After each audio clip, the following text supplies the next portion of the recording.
Continuamos conversando periodísticamente. Ya estamos con Félix Puebla. Él es presidente del, y vamos a ver si decimos bien, Foro de Periodistas de Arecuna de España. ¿Qué tal, Félix? ¿Cómo está? Encantado, muchas gracias por recibirme. Pero con decir Foro Arecuna es suficiente. Foro Arecuna. ¿Por qué Arecuna? Bueno, porque Arecuna es fundamentalmente un ejercicio de convivencia entre 80 profesionales de los medios de comunicación, fundamentalmente creadores de opinión, que hace ya muchos años decidimos recluirnos en un entorno propicio para la reflexión y para tratar de debatir internamente sobre cuál era la profesión, cómo veíamos la profesión y cómo queríamos que fuera la profesión. Para eso nos empezamos a viajar a América, que es otro de los grandes vicios de este grupo, y empezamos a ir a un campamento en la selva venezolana que se llama justamente Arecuna. Ahí el nombre. Eso es, y de ahí el nombre, de tratar de replicar ya en Madrid, ya en España, es el clima y ese entorno que habíamos conseguido de convivencia, de compartir en ese campamento. Preparamos un perfil de nuestro entrevistado que queremos compartir con los televidentes.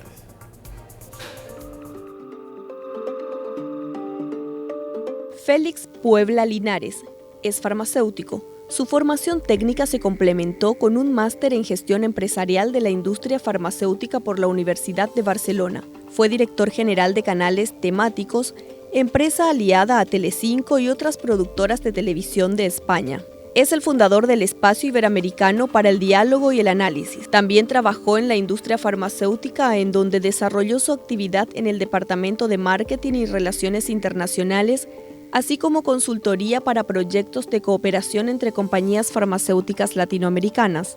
Preside el Foro Arecuna, grupo independiente y uno de los de mayor influencia al que pertenecen cerca de 80 destacados profesionales del periodismo con cargos de responsabilidad en principales medios de comunicación de España. Recibió medallas de oro de los colegios de farmacéuticos de Cantabria, Córdoba, Granada, Huelva y La Rioja. Fue elegido miembro de honor de Venezuela Press y recibió el reconocimiento del Fórum de Periodistas de la Libertad de Expresión e Información de Panamá. También fue nombrado embajador de honor de la República del Paraguay. ¿Cómo termina metido un farmacéutico con un grupo de periodistas, Félix? Si me guarda el secreto, eso es lo mismo que me pregunta mi mamá. Seguro. Es decir, bueno, lo que pasa es que la vida es como es, de la farmacia, que es donde yo empecé. Tuve la oportunidad de dar el salto por la formación más de gestión empresarial al mundo de la comunicación y de la publicidad, de ahí a los medios, y ahí se lió todo.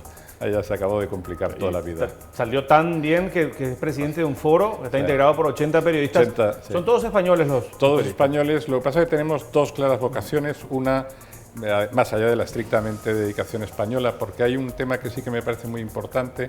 De los 80 periodistas, 40 son de Madrid, 40 fuera de Madrid. El papel y la importancia que tienen los medios locales y regionales en España es sumamente importante. Sí. Con lo cual era muy importante que fuéramos capaces de acoger también a estas distintas sensibilidades. Pero decía que tenemos una orientación muy clara hacia la Unión Europea y fundamentalmente hacia América Latina. Seguimos prácticamente viajando 1 o 2 veces al año a países iberoamericanos y procuramos estar de manera activa en todos y cada uno de los países en donde llegamos. O sea, naturalmente tienen una visión integracionista y eso es lo que los trae acá, un poco de la mano de la Unión Europea para resaltar este acuerdo firmado con Mercosur. Eso es, yo creo que es una magnífica ocasión para comentar en público lo que los españoles hemos tenido que vivir en privado. Nosotros los españoles nos integramos en la Unión Europea de una manera más sencilla que los del Mercosur, simplemente porque estábamos ya en Europa. Pero sabemos mejor que nadie los sacrificios y los esfuerzos que hay que hacer para estar en la Unión Europea, pero sobre todo sabemos mejor que nadie cuáles son los tremendos beneficios que estar en la Unión Europea comporta para los ciudadanos. Hemos, de hecho, vivido allí un par de años y constatamos que las ayudas de la Unión Europea prioritariamente eran para España y Portugal en un momento dado de la historia del bloque. Ahora ha pasado a Europa del Este, pero eso ha servido para crecer enormemente en infraestructura en España. Enormemente. Y en algo que a ustedes también les tiene que servir y valer de mucho, no se olviden de que el 40% aproximadamente del presupuesto de toda la Unión Europea se dedica a la política agraria común. Es decir, a apoyar al agro. Y en ese sentido, yo creo que Paraguay y su vinculación a través del Mercosur con la Unión Europea le va a abrir un montón de retos, pero también un montón de oportunidades que, bien aprovechados, pueden ser definitivas para la prosperidad del país. Generalmente se resalta, de hecho, la posibilidad de que el campo, la cuestión agrícola se vea beneficiada. Pero, ¿en qué otros aspectos esa integración o ese acuerdo con el Mercosur puede beneficiar a países pequeños como el nuestro dentro de un bloque en el que los dos socios grandes siempre tienen el control, tienen el timón? Mire, yo creo que es definitivo en clave personal y así hay que centrarse en ver los efectos en clave individual y no tanto como colectivo y sectores industriales. Yo creo que el gran valor de los acuerdos con la Unión Europea, más allá de porcentajes, más allá de aranceles, más allá de cuotas, hay que medirlo en lo que es una defensa de principios y de valores, que son aquellos elementos que de verdad nos hacen ser libres y trabajar deliberada y decididamente por trabajar juntos. Eso por un lado. Y en segundo lugar, estar en un club en donde la excelencia y la calidad es un objetivo en sí mismo, ayuda a cambiar incluso en el más íntimo de los aspectos, en los de trabajo y en los de innovación, un compromiso radicalmente distinto de exigencia y de nuevas formas de hacer las cosas de siempre.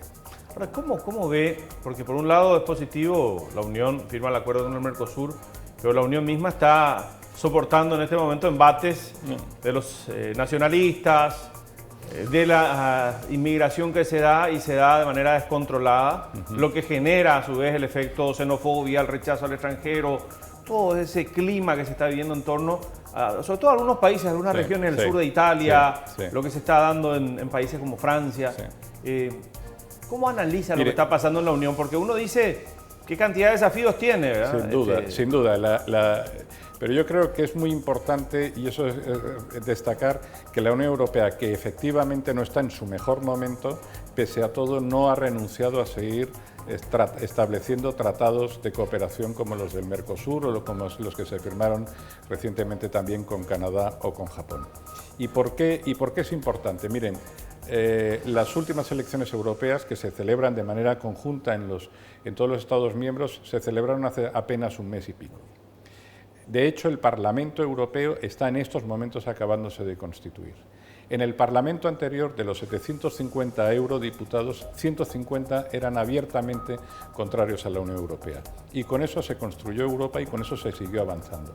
Quiero con esto decir que el auge de determinados nacionalismos, determinados ultraproteccionismos, de determinadas formas de entender la Unión Europea, no ya como un ejercicio de convivencia, sino de segregación y de separación, tiene esos retos por delante. Y yo creo que al final todo saldrá como tiene que esperar.